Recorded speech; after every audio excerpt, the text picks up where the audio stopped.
One thing you probably have not seen on my channel thus far is a lot of long form content around folding knives because I am primarily a fixed blade knife guy. But recently I received the BIG Benji from Smith Wesson. This looks like a solid folding knife that's really got my attention. I'm looking forward to reviewing it. Stick around.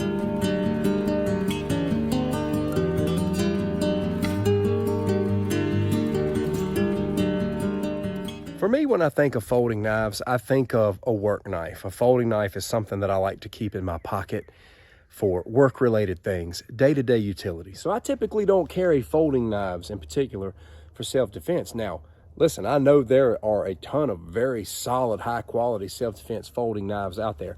I just don't buy them. And this one was sent to me, and I'm pretty excited because it looks very solid. Let's get it opened up. Now this particular Benji is a step up from the original, having a 2-inch longer blade. So we can start looking at some of the specs right here on the package. The Smith Wesson BIG Benji here comes with high carbon stainless steel. A couple of weeks ago, I did a quick review on the Smith Wesson HRT. It's a boot knife. And when I was listing the specs, I said high carbon stainless steel because that's what's on Smith Wesson's site. Some dude comes in the comments and says there's no such thing as high carbon stainless steel. It's either one or the other. This very large company would beg to differ. Also comes with a finger flipper, G10 handle scales, ultra glide technology, a frame lock, and a money pocket clip. It also provides the measurements on the back of the pack.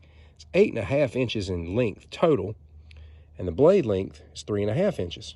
So I just got this out of the package, and man, this is a good looking folder. You gotta be careful taking these things out of the package though. Man, one of the worst cuts I ever got was opening up a new knife in one of these clam packs. So just be extra careful when you open this thing up. I just wanna give you a good up close look at the BIG Benji. I want you to see the other side as well. It's got this pocket money clip. Man, this is really sweet. It's got a bottle opener right there. Let me close this up and kind of get a feel for this finger flip. Oh my goodness, man.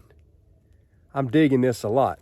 I want to talk about another feature of this, and that is the blade itself. You know, if you follow this channel, how much I love Tanto blades. I want to get off on another soapbox, and that's the pronunciation of this kind of blade. Look, man, some say Tanto, some say Tanto, some say Tantu.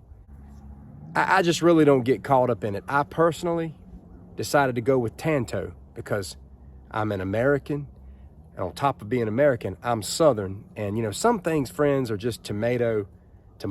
If I had a quarter for every time somebody tried to tell me how to pronounce this type of blade, I could go on a great vacation. So the blade is in here nice and solid. It's locked in very well. I want you to see it from this angle. It's not very thick. It feels really comfortable in the pocket. I do like this pocket money clip. That is a really nice feature. And how about that design, man? I'm genuinely impressed. Again, this was sent to me. I didn't buy it. I'm genuinely impressed with this folding knife. This is something that I would carry. And being that it is a Tanto blade, it makes this folding knife a more viable self-defense option because these types of blades are piercing machines. Do some shaving.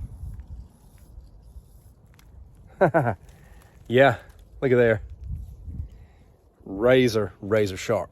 You've got good reinforcement here to keep your hand from slipping down the blade. This design is really easy on the eyes. And it's very simplistic, but powerful at the same time. You know, red is the color of power and colors speak. And that's exactly what this looks like. It's simple, but powerful. Now, there's something else I want to point out that comes to mind with this knife in the context of self-defense. A lot of people don't carry folding knives for self-defense because they worry about the folding knife malfunctioning. And those concerns are absolutely legitimate. I have the same concerns. But there are times when carrying a folding knife is more convenient. Now, I want to show you something I really like about this. And, you know, a lot of knives are built this way, but one thing that people worry about with regards to folding knives and self-defense is the knife caving in on their hand. Now, one thing I'll say about this is that not only does this notch here provide reinforcement for your hand sliding down the blade, but it also provides reinforcement from the blade closing in on the hand. It would be very difficult for this to close in this position. I mean, it may try to close, but it's not going to be able to close all the way down. Now, it may be able to malfunction and go backwards, but with my finger being here, it's not going to be able to close down on my hand, because when it's here, it just can't. Now, it may give way, but my finger here is going to give me reinforcement. Now, this clip is really nice. If you didn't want to hook this to the pocket, you could just stick this little narrow blade down in your pocket and use this as the money clip or cards or whatever you want to put in it. I'm joking a little bit when I say this, but this money clip here makes this the world's most dangerous wallet. You interpret that however you choose. The Big Benji from Smith Wesson, ladies and gentlemen. I really do dig this folding knife, especially at its price point and usefulness. Thank you so much for watching. I'll be dropping a link for you in the description. Take care.